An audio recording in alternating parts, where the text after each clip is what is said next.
শুভ সকাল বন্ধুরা। প্রচুর ঠান্ডা পড়েছে আমাদের এইদিকে, আর সকালবেলা চা না হলে তো একদমই দিন শুরু হবে না। তো প্রচুর ঠান্ডার মধ্যে দেখো গরম গরম চা নিয়ে হাজির হয়ে গেছি। আর আজকে অর্জুনও আমার সাথে চা খাবে, তো তার জন্য অর্জুনের জন্য বাটিতে চাটা নিয়েছি যাতে তাড়াতাড়ি ঠান্ডা হয়ে যায়।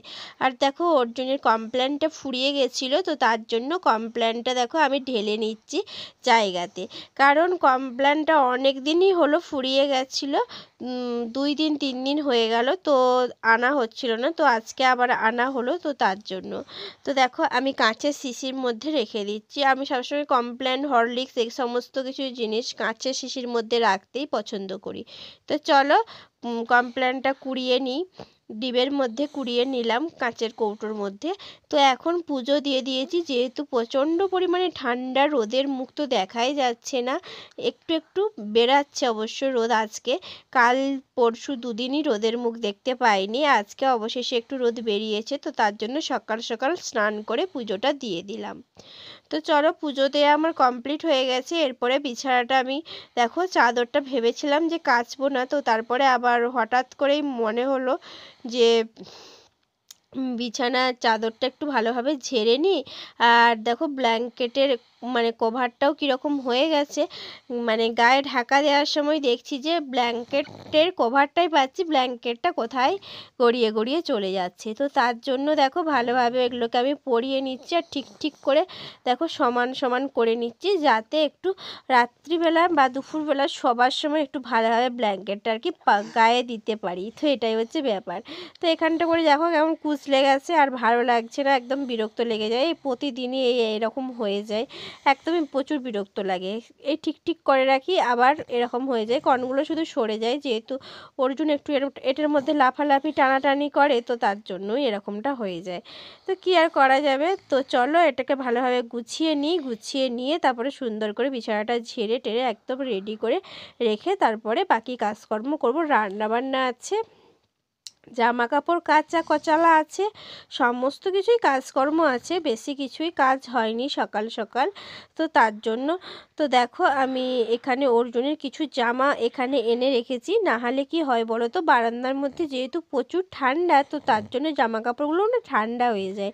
ও যখন মানে ঘুম থেকে ওঠে গায়ে দেয়, তো তখন প্রচুর ঠান্ডা লাগে। তো চলো দেখো সমস্ত কিছু আমি একটু বার করে দিলাম। আর ওখানে একটু রোদও আছে, আর একটু বিছানাটা যদি ঝাড়া হয় তো ওগুলো থাকলে না ভালো ছাড়া হয় না। তো তার জন্য সমস্ত কিছু দিয়ে দেখো আমি একদম বিছানার কভারটা টান টান করে মুড়ে দিলাম। এরকম টান টান বিছানা না হলে না একদমই ভালো লাগে না। বিছানাটা যদি টান টান করে মেলা থাকে তাহলে একটু মনে শান্তি আসে আর কি। আর যদি বিছানা অগোছালো থাকে তো আমার তো একদমই মনটা যেন খারাপ খারাপ লাগে, এরকম একটা ফিল হয়। তো সমস্ত বালিশগুলোই নিয়ে নিয়ে গিয়ে বারান্দার মধ্যে রেখে আসছি রোদের মধ্যে। তো চলো এখন আমি ভালোভাবে বিছানাটা ঝেড়ে নিই, বিছানাটা ঝেড়ে নিয়ে রান্না বান্না করব। আজকে দেখছি কিছুটা ফুলকপি আছে, তো ফুলকপিও বানাতে হবে, আর ডিমের ঝোল বানাবো মনে করছি। তো বেগুন পোড়া দেবো আজকে, যেহেতু মানে শুক্রবার, তো তার জন্য শুক্রবার শনিবার এই বারগুলোই না পোড়া খেলে বেশ ভালো। শনিবারে পোড়া খেলে বলে মানে শনির দশা কাটে, এরকম আমি কিছু শুনেছি। তো পোড়া খাওয়া ভালো যেহেতু, তো তার জন্য পোড়া খাবো। তো বেগুন পোড়া দেবো। আর শীতকালে বেগুন পোড়া মানে সে একটা আলাদা রকমেরই খাবার, তাই না? ভীষণ ভালো লাগে। আর তো চলো ড্রেসিং টেবিলটাও অনেকটা ধুলো হয়েছে, দেখো একদম এখানটা ছাড়তে ছাড়তে বোঝা যাচ্ছে যে ওখানটা একদম সাদা হয়ে ধুলো হয়ে গেছে। ধুলো যেহেতু মাটির বাড়ি, তো ঝাঁট দেওয়ার সময় বা অন্য কিছু করার সময় না প্রচুর পরিমাণে ধুলো ওঠে, তো তার জন্য প্রচুর ধুলো। তো তার জন্য একটু দেখো ভিজিয়ে একদম ন্যাংরাটাকে ভিজিয়ে নিয়ে মানে খুব ভালোভাবে গুছিয়ে নিয়েছি, মানে গুছিয়ে বলতে জলটা চিপে নিয়েছি। আর এখন আমি এখান থেকে সমস্ত কিছু নামিয়ে খুব ভালোভাবে মুছে নেবো। তো দেখো বোঝাই যাচ্ছে যে কী পরিমাণ ধুলো হয়েছে ড্রেসিং টেবিলটায়, একদম প্রচুর ধুলো হয়ে গেছে। তো চলো আমি এগুলোকে ভালোভাবে একটু মুছে নিই। এগুলো যত প্রতিদিন দিন মোছা হবে না তত জিনিসটা ভালো থাকবে, কিন্তু প্রতিদিন তো আর সময় হয় না, মাঝে মধ্যে যেদিন করে সময় হয় সেদিন করে মুছে নিই। তো চলো এগুলোকে আমি ভালোভাবে মুছে নিই, আলমারিটাকেও একটু মুছে নেবো, ফ্রিজটাকেও একটু ওপর থেকে মুছে নেবো। আর একটু মুছিয়ে সাজিয়ে গুছিয়ে রাখারই চেষ্টা করি, কিন্তু পারি না গো। যেহেতু বাচ্চা ছোট, আর ওর মানে আমাদের যেহেতু রুম বেশি নেই, এখানেই খেলা করে, সমস্ত রকমের খেলনা রাখে নেয়, তো তার জন্য একটু বেশি অগোছালো হয়ে যায়। আর একটা ঘরের মধ্যে সব কিছু হলে আর কি যা হয়।